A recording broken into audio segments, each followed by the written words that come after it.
Bon, je sais que je suis un peu en retard, mais j'ai une question. Avez-vous déjà entendu parler de la légende allemande du joueur de flûte de Hamelin? Non? Ok, je suis gentil, je vais te la raconter. En 1284, la ville de Hamelin est infestée de rats et la population meurt de faim, quand soudain, un mystérieux joueur de flûte va débarquer et va proposer son aide pour se débarrasser des rats, et le maire promettra d'ailleurs une grosse somme d'argent en échange. Donc, grâce à sa mélodie, le joueur de flûte va parvenir à attirer les rats dans la rivière pour les noyer.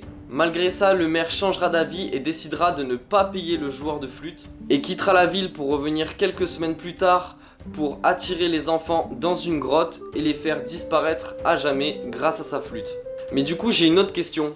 Est-ce que cette histoire ne vous rappelle rien? Moi, ça me rappelle fortement The Society, l'histoire de lycéens mystérieusement coincés dans une ville semblable à celle de leur enfance, où un homme mystérieux débarrasse la ville d'une odeur nauséabonde quelques semaines auparavant. Mais que s'est-il passé?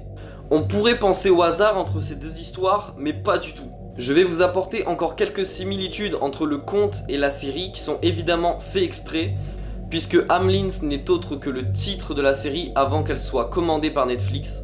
On a aussi le nom de la ville de la série, donc West Ham, qui rappelle Hamelin. Mais aussi durant la série, on découvre que le mystérieux homme qui devait faire disparaître l'odeur nauséabonde devait être payé, mais n'a jamais reçu son chèque, tout comme le joueur de flûte qui devait débarrasser les rats de la ville d'Hamelin. De plus, ce mystérieux homme qui semble être responsable de la disparition des ados se nomme P. Pfeiffer, ou Piper en anglais, ou cornemuse ou flûte en français, donc ce qui nous rappelle évidemment le joueur de flûte d'Hamelin.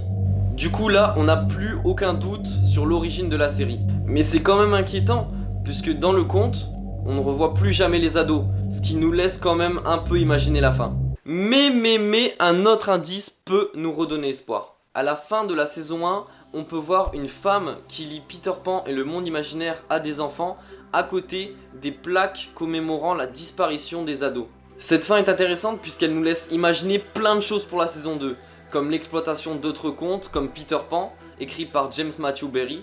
Personnellement, à partir de ce conte, j'imagine bien nos héros découvrir un autre groupe de personnes qui sont aussi coincées dans ce monde, ou même pourquoi pas juste un personnage qui lui aussi est coincé dans ce monde parallèle, comme Peter Pan est coincé dans le pays imaginaire, qui est totalement dépendant de lui, où tout devient plus sombre quand il part. Enfin bref, moi j'imagine bien une saison 2 où notre Peter Pan les aide à sortir de ce monde parallèle, ou même pourquoi pas une exploration de la forêt qui partirait en remake d'Hansel et Gretel.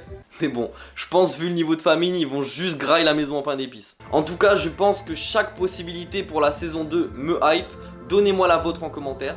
Abonnez-vous à cette chaîne, abonnez-vous à mon Instagram et likez cette vidéo si ce n'est pas déjà fait. Et moi je vous dis à plus, peut-être pour une prochaine vidéo.